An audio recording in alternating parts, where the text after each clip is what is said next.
هذا العامل اللي يشتغل بمهنة هذا صانع الحياة، وصانع الحياة يحترم.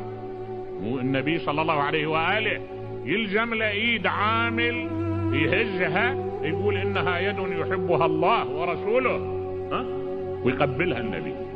واحد طبع عليه جاي استوى ذاب بالمسحة وجاي وايديه خشنة وبيها مجل، النبي اخذ ايده، شاف ايده، شافها هاي رايحة تعبانة، اخذها للايد حبها 3 مرات، قال انها يد يحبها الله ورسوله.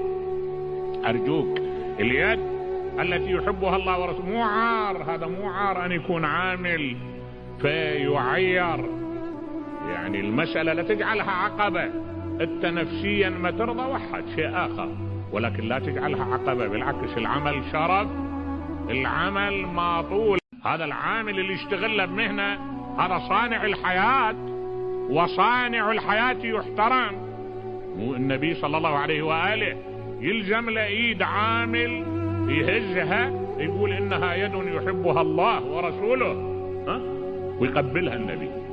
واحد طبع عليه جاي استوى ذاب بالمسحة وجاي وايديه خشنة وبيها مجل، النبي اخذ ايده، شاف ايده، شافها هاي رايحة تعبانة، اخذها للايد حبها 3 مرات، قال انها يد يحبها الله ورسوله.